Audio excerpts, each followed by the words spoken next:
Dungeons & Dragons just released a new starter set to help new players and dungeon masters get into the game. But does this new starter set do that any better than the original starter set from 2014? And what about the so-called D&D Essentials kit from 2019? Yeah, actually, I think it does. So let's talk about what makes this new starter set a little bit better, what's inside this box, what's not inside this box, and which one of these 3 box sets is the right one for you. Because I'm Bob, this is where we learn how to have more fun playing D&D together, and this new starter set includes... That's boxes falling everywhere. 6 polyhedral dice, a D4, a D6, a D8, D10, 12, and 20. And in fact, they are literally identical to the dice included in the original starter set. As far as D&D dice go, there's really nothing special about these, but that's okay, it's a starter set. There are 5 pre-generated, ready-to-play characters, and I really mean ready to play. The design of these sheets is one of the most impressive things that actually makes this box set, in my opinion, better than the previous ones. So we're gonna go over these in just a minute. A 32-page rulebook, which I like, but I do have a big problem with it because it's missing an important section. There are some other materials that sort of make up for it, but we'll talk about that too. This thing, which is related to those other extra materials, and a 48-page adventure for your group to play from levels 1 to 3, The Dragons of Stormwreck Isle. We'll talk about this a little bit, but not too much, because I don't want there to be any spoilers in this video. Alright, character sheets. So if you are really brand new, your character sheet is basically an organized list of all the things that your character is extra good at based on their race, as in human, dwarf, elf, halfling, etc., and their class, which is, for example, a wizard in this case. And what makes these sheets a lot better, in my opinion, than the sheets of the original D&D starter set is that they literally spell out everything for you and how they work. So let's compare our new wizard and our wizard from the original starter set. Both of them have this short sword, but on the original starter set, it just says attack bonus +4, damage type 1d6 +2 piercing. And if I'm a brand new player, I have no idea what any of that means. But on the new sheet, it says short sword in melee against a target within 5 feet of you. You can attack with your short sword. Roll 1d20 +4 to see if you hit. If you do, the target takes 1d6 +2 piercing damage. Literally spelling out everything for you. The player has everything they need on their sheet in an easy to read and walk through format. And for the record, while there is some artwork in the adventure and rulebook connecting some characters to the cartoon characters from the original D&D cartoon show, like in the late 80s, I think, these characters are not those characters. They don't even appear anywhere in the adventure. One minor thing I don't like about these new characters compared to the old ones, everybody is good, has an alignment that is some variation of good. That's not necessarily a bad thing, but it limits you a little bit. They're also missing, however, the personality traits, ideals, bonds, and flaws, which were on the original starter set character sheets, and I think are a great tool for introducing the concept of role-playing to a new player. But what I do like is that it is sort of replaced with a personal goal, ties these pre-generated characters to the written adventure. So everybody has some personal vested interest in something on Dragon or on Stormwreck Isle. But one little thing I'll have to point out, it's a small error, but it's kind of a PSA for folks who are using these. The new Halfling Rogue has a +0 to investigation, but as you can see, that's an intelligence skill, so they should have at least +1. Oh, and they're proficient with it, which, is clearly explained right over here, so even a brand new player should be able to tell, oh, that dot means I get this +2, but they only have +0 there instead of +3. Oh, and one other omission that is kind of interesting is these new sheets don't have the box for inspiration, like on the old one. Maybe that's something going away in the future of D&D 5.5. But overall, these sheets seem way easier to use as a brand new player or as a new DM getting your brand new players into the game. I think this is just so much better than what is accomplished in the other 2 boxes. It really shows how the original starter set was aimed at people from 3.5 and from 4E coming into this new edition of D&D, but now this box set is aimed at brand new people who just heard about the game and want to check it out. And little segue, that is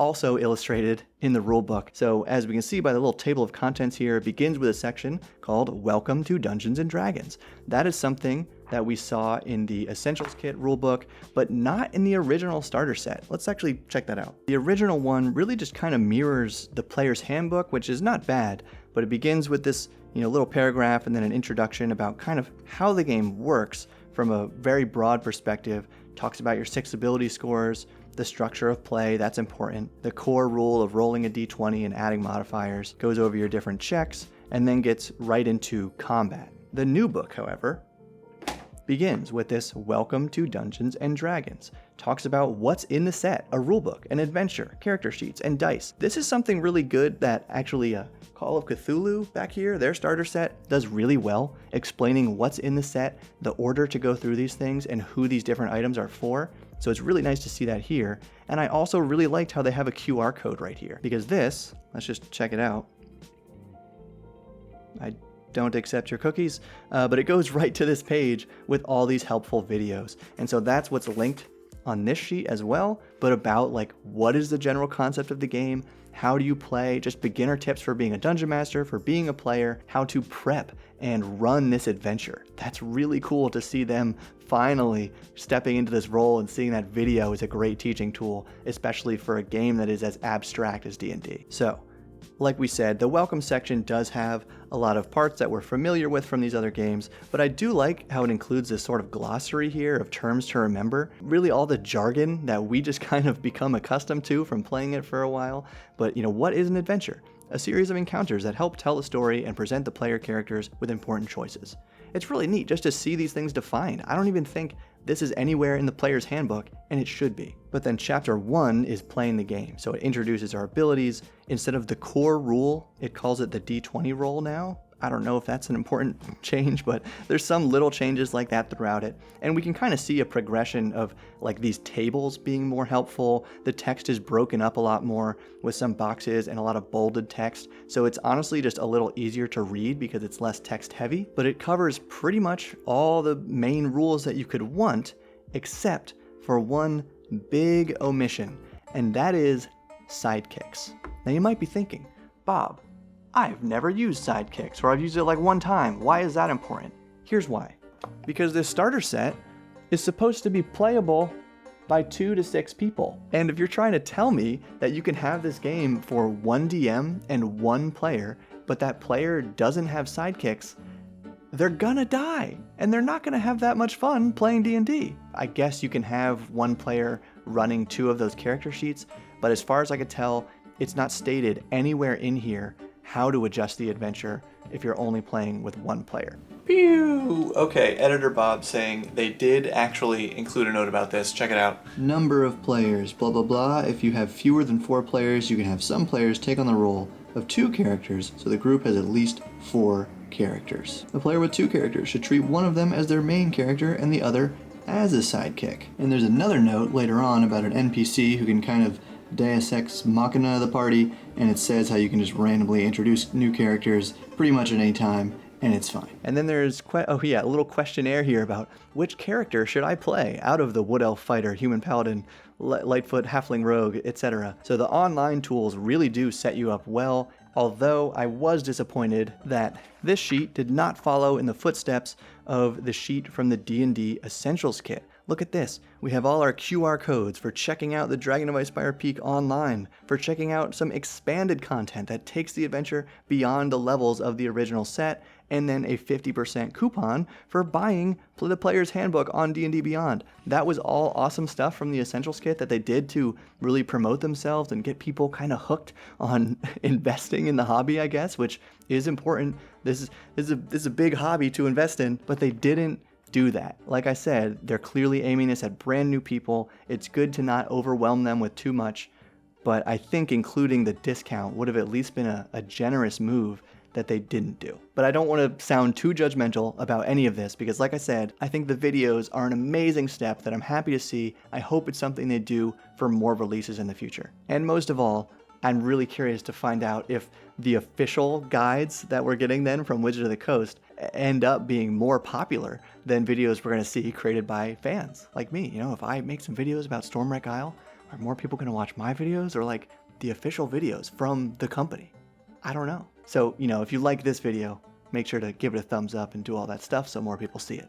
Thanks. Now, the adventure itself, Dragons of Stormwreck Isle, I don't want to say too much about it, like I said, because I'm not trying to spoil anything here. It is good. Here we go. Here's the first encounter. This is a good example of why this is good. Unlike the D&D Essentials kit, which had no walkthrough for new DMs, or had some walkthrough for setting up, leading into encounters, but the original starter set, and now this new one, actually walks you through step by step how to run the first combat encounter that your PCs are going to have. And I think it's really great. So there is this set beginning to the adventure.